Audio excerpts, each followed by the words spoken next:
There comes a point in your life, a precise, quiet moment, when everything you've tried to hold together begins to fall apart. But what if that collapse isn't your downfall, but your liberation? What if the unraveling is not punishment, but an invitation? This is not a speech about giving up. This is a speech about waking up. You're going to discover why your deepest transformation can only begin the moment you stop trying to control everything.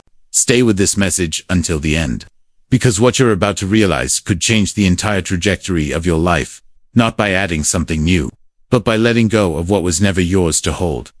Certainly, below is an educational and motivational expansion of key points 1, 2, and 3, in the style of Carl Jung, maintaining a continuous flow of thought, depth of introspection, and psychological insight. The tone is designed to engage and retain the audience's attention, while allowing for a smooth continuation into the remaining points. Control. The great illusion of the modern psyche. It is the myth we worship, the invisible throne we construct, to rule over the unpredictability of existence. And yet, behind this idol, there is fear, primal fear embedded deep in the unconscious. It whispers beneath our daily rituals, our attempts to order, schedule, label, and predict everything we encounter. We speak of control as though it is strength, but in truth, it often conceals our inability to confront chaos, the unknown, and the fragile uncertainty of life itself. When a child first becomes aware of suffering, of loss, of abandonment, of unpredictability, they unconsciously form strategies to protect themselves from these harsh truths. Control becomes armor. We believe that if we manage every detail, if we map every outcome, if we can predict pain, then perhaps we can avoid it. But this is the first great mistake of the ego. It assumes the role of master in a universe where it was never meant to lead.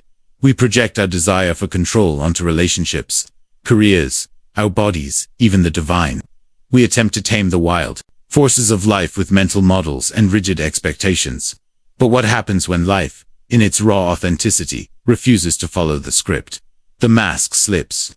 The order collapses, and we stand face to face with the one thing we sought to avoid, ourselves, unfiltered, vulnerable, mortal.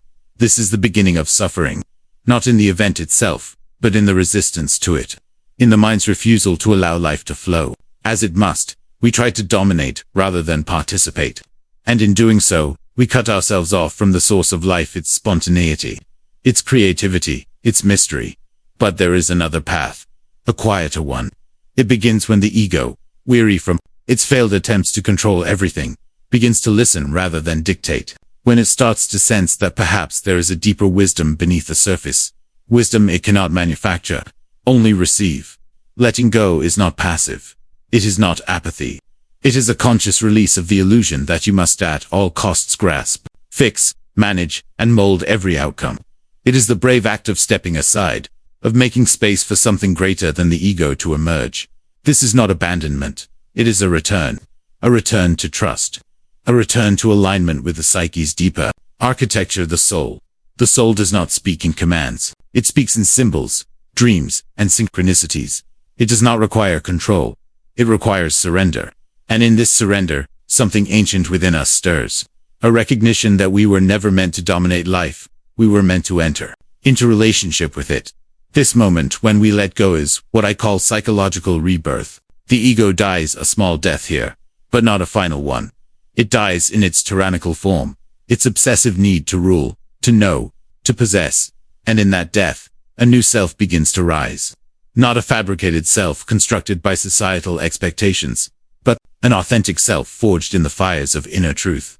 When you surrender, you are not erasing your identity. You are revealing it. You are peeling away the layers of conditioning, the masks you've worn to survive. And underneath, you meet yourself again. Perhaps for the first time. There is a profound paradox here. The moment you stop trying to become something, you begin to become someone. This someone is not interested in status, control, or external validation. They are interested in meaning, in presence, in truth. And truth does not emerge under pressure, it blossoms in freedom. The world tells you to build a brand, to control your image, to strategize every step. But the soul whispers a different message. Come home. Come home to who you really are.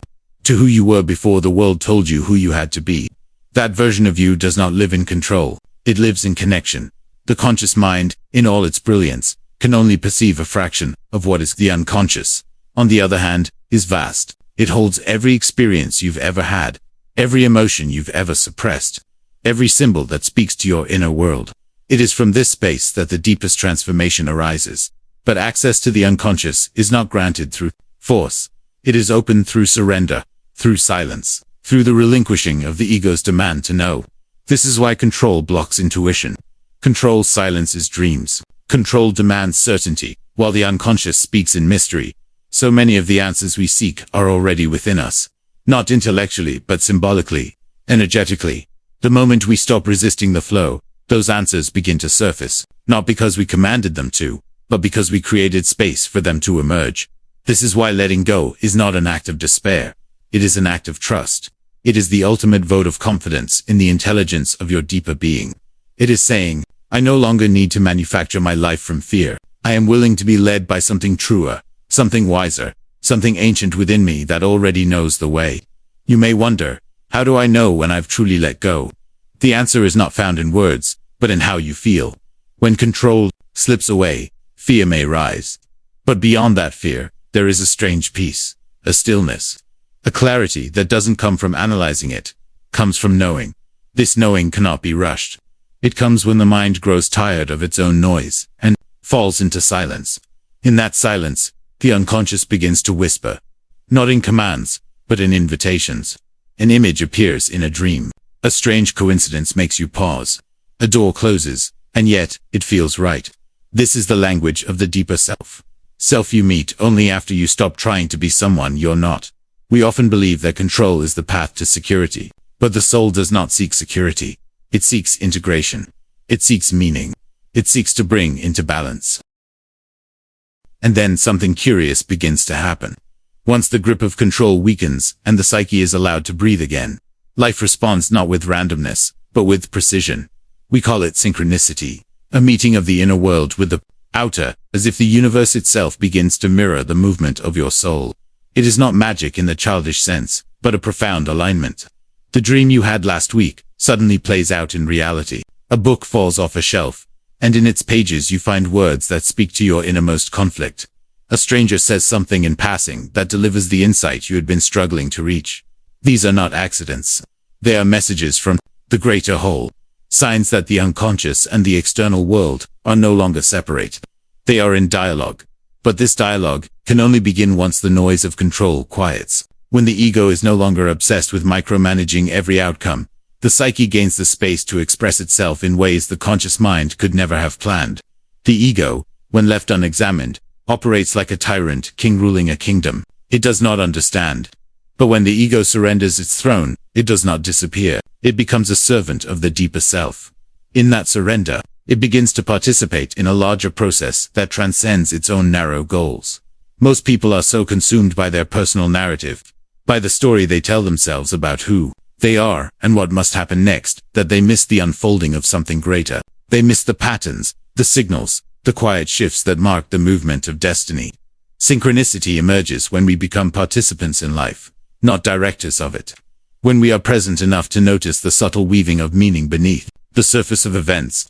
And that presence is only possible when we stop fighting for control. When you let go, you do not fall into nothingness, you fall into alignment, into rhythm, into a deeper trust that life is not something to be manipulated, but something to be met with open eyes and an open heart. This is not to say everything becomes easy. Life will still challenge you, but the challenges become purposeful. The struggles become initiations, and even pain begins to carry meaning, not as punishment, but as a guide. The more you live in this surrendered state, the more your life becomes symbolic. The external world reflects your inner world. What once seemed chaotic begins to organize itself into patterns. This is the moment you realize the universe was never against you. It was simply waiting for you to stop resisting your own unfolding. It was waiting for you to see not with the eyes of fear, but with the eyes of understanding. And yet, there is another layer. Deeper than synchronicity, deeper than the symbolic dance of the outer and inner world, lies the death of the persona, that mask you wear, the identity you've built, not from authenticity, but from adaptation. From childhood, you were taught who to be to receive love. You were rewarded for hiding parts of yourself and punished for revealing others. Over time, this mask became your second skin, so convincing that even you began to believe it was you. But It is not. The persona is necessary in the world. It allows you to function, to relate, to belong. But when you live entirely within it, you lose connection to the self. And as long as you are controlled by the persona, you will feel a constant, low-level anxiety, a sense of hollowness, a fear of being seen, and an even greater fear of not being seen at all. Because the persona may succeed in being accepted, but it can never be truly known. When you let go of control, the mask begins to crack, and though it may feel like disintegration, it is actually liberation. You begin to reclaim the parts of yourself that were exiled, the anger you repressed, the vulnerability you buried, the creativity you silenced. They return not to overwhelm you, but to make you whole. And wholeness cannot be achieved through perfection. It is achieved through integration. The death of the persona is not the death of function, it is the rebirth of authenticity. You begin to speak with your true voice, to act not from obligation, but from inner conviction. Your relationships shift. Some will fall away, others will deepen, because now you are no longer performing. You are showing up, raw, real, human, and it is here that many falter, because the world often rewards the mask. It rewards predictability, conformity, surface-level strength. But the soul does not care for such rewards. It longs for truth. And truth will demand that you let go of the scripts you've memorized, the roles you've played, to finally step into the life that was waiting beneath them. And so the journey turns inward, deeper than the mind, deeper than the emotions, into the core of being itself. This is the territory the ancients called the soul. And the soul does not live in the realm of control. It lives in the realm of presence, of silence, of awareness. When you let go, you enter this sacred terrain, not as a visitor, but as a returning traveler who has finally remembered the way home.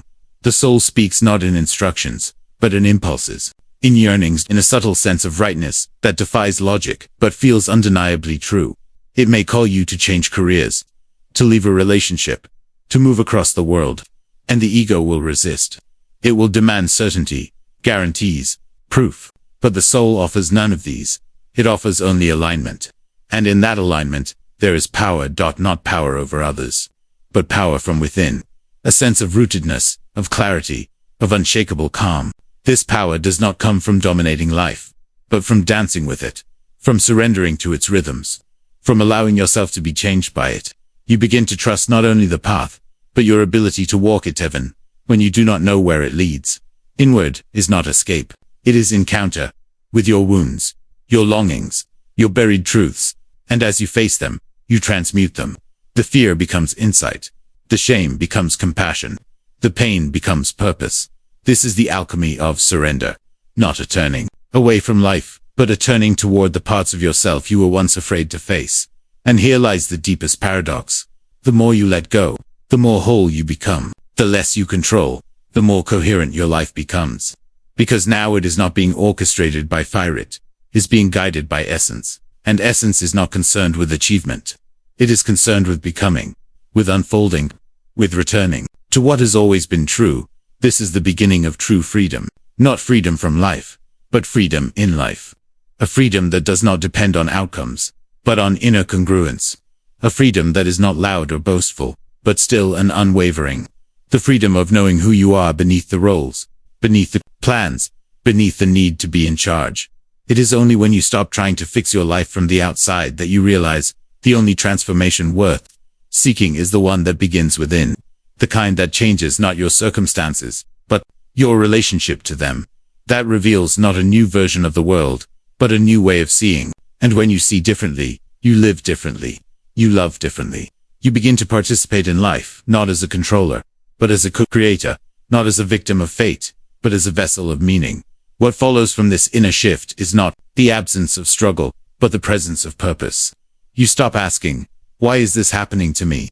And begin asking, what is this asking of me? You stop seeing life as something to survive, and start seeing it as something sacred, something intimate, something alive. And in that recognition, the path opens not because you forced it, but because you were finally ready to walk it.